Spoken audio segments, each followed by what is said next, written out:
Welcome to Hannity. Hope you had a great Fourth with you and your family. And tonight, shocking news developments in the highly unusual federal probe into Hunter Biden that did more to protect the Biden family than actually investigate any potential real crimes. Also tonight, Sarah Carter, she will join us with more on today's San Francisco's reparations panel, where one member accused straight white men of being serial killers. Also, more racist attacks from the left against Justice Clarence Thomas, now Casey DeSantis. It seems like if you're an African-American conservative or the wife of a prominent conservative, well, you can be called any name in today's woke world. Why is that? But first, let's check in with your Commander-in-Chief, Joe. Now, this was Joe over the weekend. Now, watch this closely here. He was on a very crowded beach in Delaware. Of course, he has this expensive home on a senator's salary on the beach, struggling. Look at him struggle here to try and move a beach chair that probably weighs all of 2 pounds and take it a few feet. And then look at the sitting. It's not exactly very comfortable. Is he going to make it? Is he going to tip over? Good, Joey. Very good. Anyway, tough couple of days for your president. Now, earlier in the week, the administration was reeling after a bag of cocaine was actually found in a secure area of the West Wing. So far, 8 days in, it's a total mystery. Who brought the cocaine into the Biden White House? I know where my mind goes. That would be a normal thought process, but you're not allowed to talk about it. Whatever you do, don't dare suggest that the former crack cocaine head, Hunter Biden, could be a suspect. That's a no-no. Forget the pictures of videos of Hunter smoking crack and sleeping. See, dead asleep, and that's a crack pipe right in his mouth. And forget that he was forced to replace all of his teeth with veneers, and I don't have a problem with that because of what they call crack mouth that destroys your teeth when you're a heavy crack user.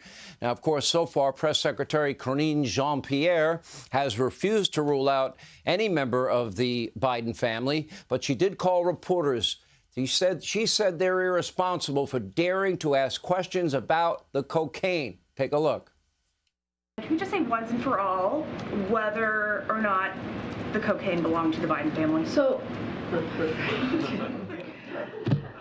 a couple of things there. We've answered this question, litigated this question for the last 2 days exhaustively. There has been some irresponsible reporting about the family, and so I got to call that out here. And I have been very clear. I was clear 2 days ago when talking about this over and over again as I was being asked a question. As you know, and media outlets reported this, the Biden family was not here. They were not here. They were at Camp David. They were not here Friday. They were not here Saturday. They were not here Sunday. They were not even here Monday. They came back on Tuesday. So to ask that question is actually incredibly irresponsible. And I'll just leave it there.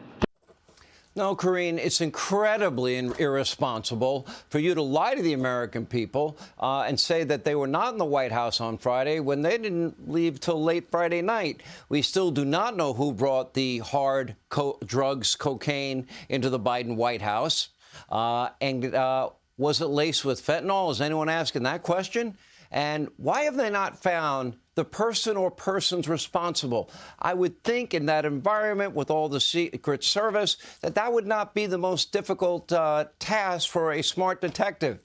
And keep in mind, Joe and Hunter were both there on Friday evening, or at least until Friday evening, in spite of Karine lying to the American people, saying that they were not there on Friday when, in fact, they were. Now, before the misplaced bag of cocaine was found over the weekend.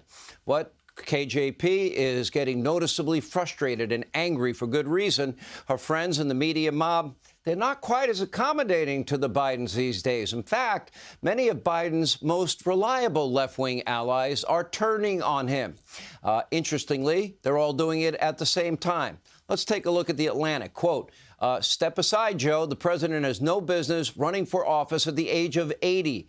Axios referred to Joe as Old Yeller in a report about how vicious his quick temper is. And it's so bad that aides avoid meeting with him one-on-one. They even bring in support help if they need it.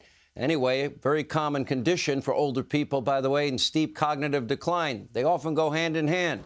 Meanwhile, an op-ed in The Hill openly wondered, quote, when is the optimal time for Biden to drop out of the race?